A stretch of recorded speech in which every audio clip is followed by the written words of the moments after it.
नमस्कार, न्यूज महाराष्ट्रामध्ये तुम्हा सर्वांचं स्वागत। टाकूया एक नजर आजच्या काही ठळक घडामोडींवर। राज्यभर शिवसेना प्रमुख उद्धव ठाकरे यांनी भगवा सप्ताह राबवण्याचे आयोजन केले। केंद्रात व राज्यात भाजपा आणि शिवसेना यांची युती आहे। सरकारने शेतकऱ्यांची कर्जमाफी करावी यासाठी राज्यभर शिवसेना प्रमुख उद्धव ठाकरे यांनी भगवा सप्ताह राबवण्याचे आयोजन केले। याची अंमलबजावणी करण्यासाठी शिवसेना तालुका प्रमुख समाधान महाजन व पदाधिकारी कार्यकर्त्यांनी प्रांतांना याविषयीचे निवेदन दिलं। भाजपाने शेतकऱ्यांची जाण ठेवावी। राज्यात शेतकऱ्यांच्या कर्जापोटी आत्महत्या करण्याच्या प्रमाणात दिवसेंदिवस वाढ होत आहे। शेतकऱ्यांना कर्जमाफी मिळावी यासाठी भगवा सप्ताहाचे आयोजन करून सरकारविषयी नाराजी व्यक्त केली जात आहे। मागच्या वर्षी अतिवृष्टी झाल्याने शासनाच्या कृषी विभागाने पंचनामे केले, परंतु आजपर्यंत शेतकऱ्यांना नुकसान भरपाई देण्यात आलेली नाही। शेतकऱ्यांना कार्यालयात फेरा मारावा लागत आहे, परंतु कोणीही शेतकऱ्यांची दखल घेत नसल्याचेही म्हटले जात आहे। बँक अधिकाऱ्यांनी स्टेट बँकेत 700 खाते बंद केले असल्याने शेतकऱ्यांनी सरकारविषयी नाराजी व्यक्त केली आहे।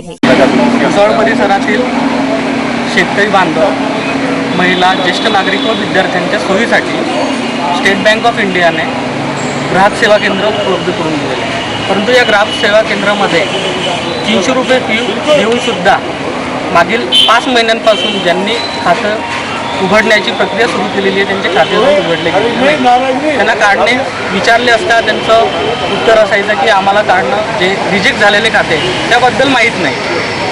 त्यासाठी आज शिवसेना, युवासेना व रेल कामगार सेना तसेच विविध संघटनेतर्फे आज आम्ही स्टेट बँक ऑफ इंडिया शाखा प्रबंधक यांच्याकडे एक निवेदन देणार आहोत की जे 700 खाते त्यांनी रिजेक्ट केलेले आहे ते त्यांनी त्वरित सुरू करावे।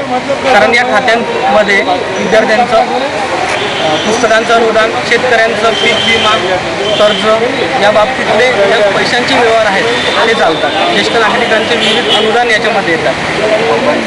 पंतप्रधान योजना वगैरे ह्या ज्या योजना आहेत त्यांचे सर्व व्यवहार या खात्यांमधनं त्यांना पैसे मिळणार आहेत। तर शिवसेनेतर्फे आम्ही आज निवेदन देणार आहोत की त्यांनी हे खाते त्वरित सुरू करावे, अन्यथा आंदोलन करण्यात। जय महाराष्ट्र।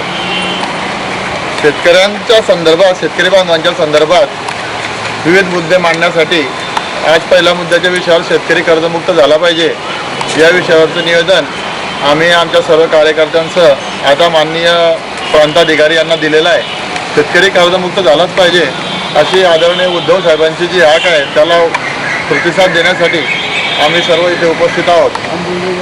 माननीय उद्धव साहेब ठाकरे यांनी जी भगवा सप्ताहाची संकल्पना मांडली आहे त्याच्या संदर्भात सर्व कार्यकर्ते आजपासून भगवा सप्ताह साजरा करण्यासाठी आणि शेतकऱ्यांचे तसेच विविध पातळीवरील MSCB असो इतर प्रश्न मांडण्यासाठी निवेदनं, मोर्चे, त्याचबरोबर बैठे, संप अशा पद्धतीने आता कार्य सुरू होणार आहे।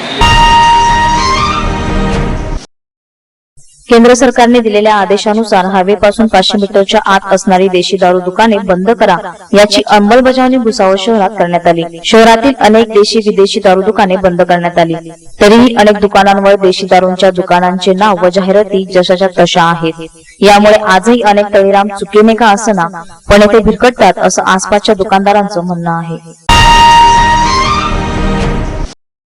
रमजान महिन्याच्या पर्वावर प्रशासनातर्फे सुधार कार्याला सुरुवात करण्यात आली आहे। जाम मोहल्ला या भागातील स्ट्रीट लाईट यात LED लाईट हाय मस्ट ही सुरू करण्यात आली। तसेच नादुरुस्त असलेले लाईट ही दुरुस्ती करून लवकरात लवकर लावण्यात येणार आहे। या रोषणाईने मुस्लिम बांधवांना होणारा त्रास दूर झाला आहे। ये जो खड़का रोड चौफुल्ली से हम लोग मिनी हाई मस्ट लगा रहे हैं, अपना LED लगा रहे हैं रमजान ईद की वजह से। और आगे टप्पे बाय टप्पे जैसे हमारे को मुख्य अधिकारी साहब आदेश देंगे वैसे हम टप्पे बाय टप्पे काम करते चल रहे। आगे जो कोई प्रॉब्लम आएगा वायर का, केबल का, उसको डाल के आगे हम बढ़ते जाएंगे। अभी कहाँ से कहाँ तक कितने? अभी हम लोग तो फिलहाल अमरदीप टॉकीज का जो चौफुली है वो चौफुली से लेके चलते जा रहे हैं। अभी धीमे धीमे जैसा जैसा काम होगा वैसा वैसा काम करते आएंगे।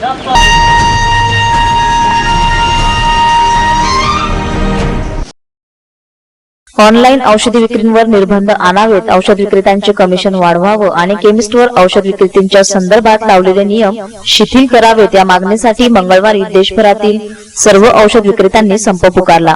All India organisation of chemist and ड्रगिस्टने हा निर्णय घेतला होता. देशभरातील 9 लाख औषध विक्रेते या संस्थेच्या संघटनेचे आहेत. अनेकदा तक्रारी सरकारकडे मांडूनही त्याचा काही उपयोग न झाल्याने बंदचा निर्णय घेतल्याचा संघटनेच्या पदाधिकाऱ्यांनी स्पष्ट केलंय. ई फार्मसीसाठी औषध विक्रेत्यांना सरकार दरबारी नोंदणी करावी लागणार असून औषधांच्या किमतीची 1% रक्कम सरकारला जाणार आहे, ज्यांचा फटका ग्राहकांना बसेल. तसेच झोपेच्या गोळ्या, ड्रग्ज आणि गर्भपाताची औषधही सगळ्यांना सहज उपलब्ध होण्याचा धोका आहे. यामुळे देशातल्या 8 लाख औषध विक्रेत्यांवर बेरोजगारीची कुऱ्हाड कोसळणार आहे. यामुळे सरकारनं ई फार्मसीचा निर्णय मागे घ्यावा अशी मागणीही केली जात आहे.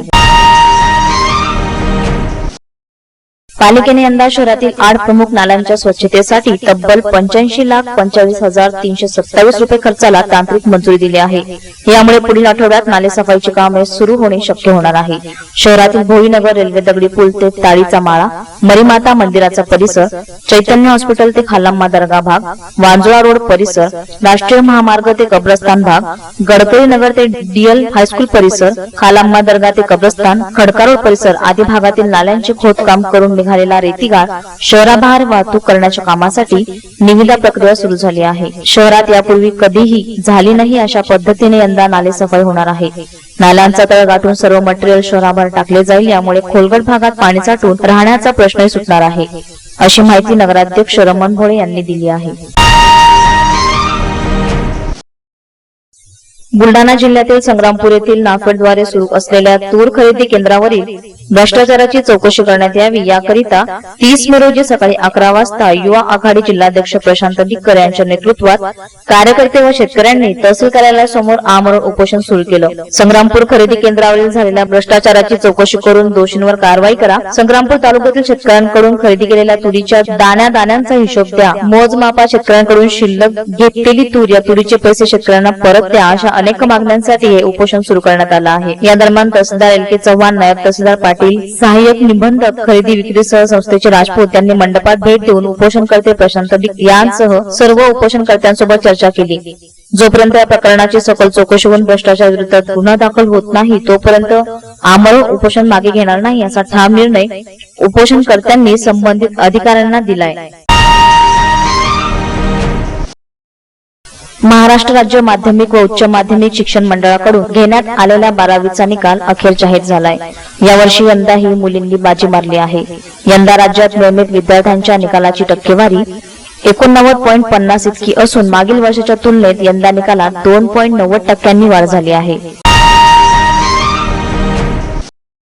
पलसगावच्या शेतात तब्बल 14 वर्षापासून टीनशेडमध्ये अनुदानित माध्यमिक शाळा चालत होती. ही बातमी काही दिवसापूर्वी प्रसारित केली होती. याचा पाठपुरावा केल्याने अजून धक्कादायक पुरावे हाती लागले आहेत. संस्था चालक स्वतः कबूल करतात की माध्यमिक शिक्षण अधिकारी यांना तुकडा दिल्याशिवाय अनुदान मिळत नाही. तुकडा दिल्यावर ते अनुदान देतात. स्पष्टपणे संस्था चालक राघवेंद्र जोशी हे बोलत आहे. अजून बाब अशी की शिक्षक वर्ग किती असे विचारले असता 4 शिक्षकचे अप्रुव्हल आहेत असे त्यांनी सांगितले. या संस्थेच्या घरचा आहे मुख्याध्यापक श्री घाशिनकर यांनी अप्रुव्हल बदल शिक्षण अधिकारी जिल्हा परिषद यांना पत्र देऊन विचारणा केली की लोकमान्य टिळक शिक्षण संस्था माध्यमिक विद्यालय येथे संच मान्यतापेक्षा अधिक पट कोणत्या आधारे दिली, अधिक कर्मचारी मान्यता देण्यात आली आहे, हे कोणत्या निष्कर्ष आधारे देण्यात आली आहे या माहितीचा खुलासा करण्यात आला आहे. संस्था चालकांनी अजून किती अप्रुव्हल काढले असावे हे समोर येणारच. संस्था चालक ही मोठी रक्कम भेटली की साला विकायला तयार आहे असे स्पष्ट व्हिडिओत ते बोलत आहे.